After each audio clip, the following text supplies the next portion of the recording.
So, hi everyone. Thanks so much for tuning in. I'm Frank. I'm a communications officer from the Global AMR R&D Hub, and I'm here today with two of my colleagues. Hi everyone, I'm Usha. I'm a scientific program officer at the Hub, and my background is in microbiology and public health. And I'm Vincent. I am an AI engineer, and I was mainly working on the technical side of this project. Thanks a lot, Usha and Vincent, for being here. And we also would like to thank the Data Innovation Lab for giving us this opportunity to share a real life example of how data science and AI can help international organizations tackle global challenges. Or in our case, the challenge of antimicrobial resistance, or AMR. So, what is AMR? Simply put, it's drug resistance. It's when bacteria, viruses, fungi, and parasites evolve and stop responding to the medicines we use to treat them. AMR is one of the great health challenges that we face today. It's projected to cause up to 10 million deaths per year by 2050 and also cost the global economy 3.4 trillion US dollars every year by 2030. Just to put that into perspective, that's enough money to fully fund tuition for 10 million students to attend a top American university every year. Think about Harvard, MIT, or Stanford. So, yes, AMR is a major global health challenge and is not going away anytime soon. And that's why in 2017, during the German G20 presidency, world leaders called for the creation of a new international hub to support the collaboration for research and development on AMR. And that's how the Global AMR R&D Hub was born. And here's a quick overview of who we are. We are governed by a board of members that includes 20 countries, the Gates Foundation, and the Wellcome Trust. We also work closely with 5 observers, the Africa CDC, FAO, WOA, the WHO, and the OECD. At the Hub, we focus on 3 core areas. First of all, we support evidence-based decision-making on AMR policies at the highest political levels, including the G7 and the G20. And then we also foster coordination and collaboration between governments, industry, academia, civil society, and other stakeholders. And finally, we raise awareness and promote knowledge about AMR among the wider public. Now, the heart of our work, or what we like to call our bread and butter, is the dynamic dashboard. It's an open access platform that tracks AMR funding worldwide and helps inform smarter research, policy, and funding decisions. As you can see on the screen, our dashboard currently includes data from over 17,000 funding projects across more than 100 countries. But how do we do that? How do we collect all of that data? And how can AI help us do it even better? And that's exactly what my colleagues Usha and Vincent will walk you through next.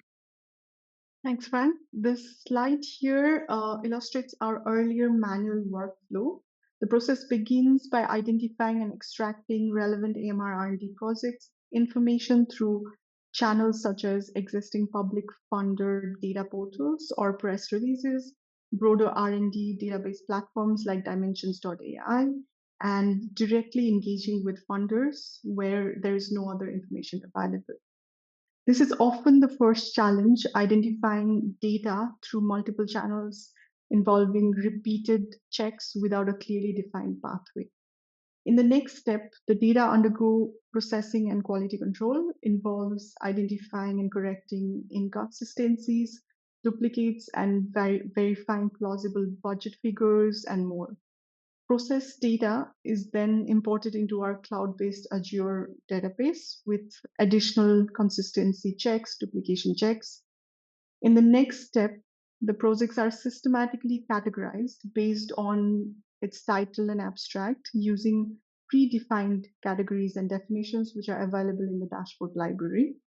A major constraint here is that the abstracts provide very limited information, and to categorize them accurately requires both subject matter expertise and considerable time. With this manual process, we have handled up to 500 projects per month. Although effective in the beginning, with expansion of our scope, this has led to significant lag of 1 to 2 years in fully capturing each financial year's data. In the next slide, here's a snapshot of our categorization system where we've invested significant effort. It includes categories across all 1N sectors: human, animal, plant, and environment, and their subcategories. Also includes research areas such as basic research, therapeutics, diagnostics, among others. And these product development research areas like therapeutics are further broken down by R&D stages. Also includes targeted infectious agents, their subcategories, and associated disease indications. Additionally, more relevant tags are also assigned to each project for more granular classification and further analysis. This multi-layered classification demands continuous review to ensure quality and consistency. Therefore, we have regular team alignment sessions to ensure harmonized categorization approach and standards. Building on our progress so far, the next step in our digital transformation is focused on automating data collection and fully integrating our AI model into the dynamic dashboard. This work was structured in 2 key phases. Phase 1 has already demonstrated promising results, with the model capable of automatically classifying between 1,000 to 2,000 AMR funding projects per month. Now in phase 2, we aim to expand this capability to include automated data collection, which enables real-time updates of funding project information for classification, which is a critical step toward minimizing manual workload. The final step in phase 2 will be the seamless integration of the AI system in our live dashboard, enabling real-time insights and more scalable operations. Vincent will now provide you with more insights into the AI model. Thank you very much. So let's get into a little bit more details about how we're building our approach. So the basis for everything is basically what the experts defined beforehand. So a large list of definitions to build a taxonomy for the AI to understand. So we just saw this huge tree of classifications, and by providing the taxonomy to the AI, we let it understand the classes and make sure it aligns its decisions with the human experts. And we were working with 2 different approaches. The first one was to basically give the AI the research paper and let it do the classification in one single go, where it would try to make a classification across all of the categories. But however, we saw a increase in accuracy by first, similar to a human expert, break down a task into multiple subtasks and then let the AI perform those subtasks. So in practice, how could this look like?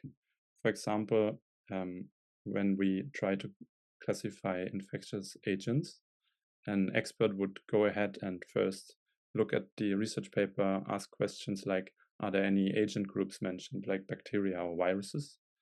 The next step would be within those agent groups, are there any agents mentioned by name explicitly? For example, streptococcus or other ones. And finally, we also want to know if the research paper actually focuses on this specific bacteria or if it's just mentioned as an example. Then some further approaches to further increase the accuracy and consistency of the AI systems.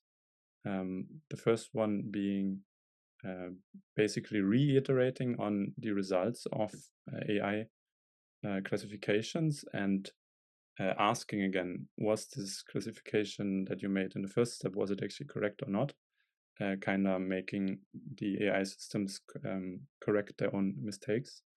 And then what kind of goes hand in hand with that is running the whole classification for multiple times to see if the AI has inconsistencies across different classification approaches. So if we see there's very different results for different runs, where we kind of know it's not really sure about its decisions, and we might escalate it to a human expert to check what is the actual result. And furthermore, one of the big advantages is, since we are building on existing large language models, and currently week by week there's an even better model, we also naturally increase the performance of our system over time as the technology becomes more mature. And for some of the implications that the project already has or had, Usha is going to tell you about it. So the hub has already shown impact in AMR R&D space, and now with the planned integration of AI, we are in a position to take that impact even further. The anticipated impact is threefold and aligns well with the three pillars of the hub. First, with more comprehensive, up-to-date data across all One Health sectors, policymakers and funders will be able to track progress, identify opportunities, and spot gaps in funding, and also reduce redundant efforts. Multiple countries already have used the Hub's dashboard to inform national action plans on AMR and funding calls, illustrating its value in guiding strategic funding or optimizing resource allocation. Secondly, global and national policymakers will benefit from real-time validated data to shape effective policies and strategies, leading to stronger policy outcomes. Canada, for example, has drawn on our data and resources to shape a national antibiotic access initiative, underscoring how timely intelligence can accelerate impactful programs. Thirdly, accurate funding intelligence also fosters multinational and multi-sector collaboration and coordination. By linking similar research efforts, the dashboard will strengthen partnerships to drive greater collective impact against AMR. As we reflect on the AI pilot, we have gathered key insights, both in terms of success and important considerations for taking this work forward. Our prototype has shown that AI can effectively learn domain-specific classifications in AMR. We've achieved 80 to 90% accuracy in several categories, demonstrating strong potential. We were also able to build and deploy the tool relatively quickly, and it now processes around 2,000 POSIX per month, 3 times increase in speed compared to manual classification. Vincent might have more to tell you about the considerations here. Yes, so some of the key lessons that we learned throughout the project is first, for AI systems to work efficiently, what is crucial is that there's like a kind of bulletproof taxonomy and very clear definitions after which the AI itself can do the classifications. And this kind of brings us to our specific domain. We saw how complex the AMR field is, with nearly 150 categories in the dashboard and in the classification algorithm. This is a very significant challenge. And finally, what is also crucial is that there are very clear, precise instructions, and also like an iterative approach where you keep iterating on the tasks that you give the AI model in order to achieve good results, and for the AI model to also have consistent answers. That's correct, Vincent. So in the near future, we are now ready to integrate the smart classification model directly into the dynamic dashboard in phase 2. To achieve consistently high performance across all categories, we aim to develop custom AI models, which are fine-tuned on large expert-labeled AMR datasets. This will require investment in high-quality data acquisition and additional computational resources.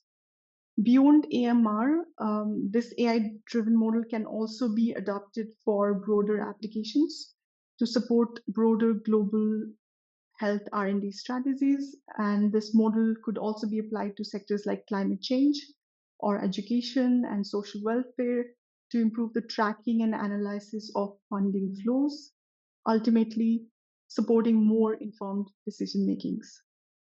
Do you have any last thoughts, Frank? Right, thanks a lot, Usha and Vincent, for sharing all of the insights. Now, AMR is not just a health issue. It's a foreign policy challenge and also a global crisis. Mitigating AMR requires global collaboration and speed. Yes, AMR is moving fast, but so is AI. And we strongly believe that AI can give us the speed we need to stay ahead. With that, thank you very much for listening. Thank you very much. Thank you.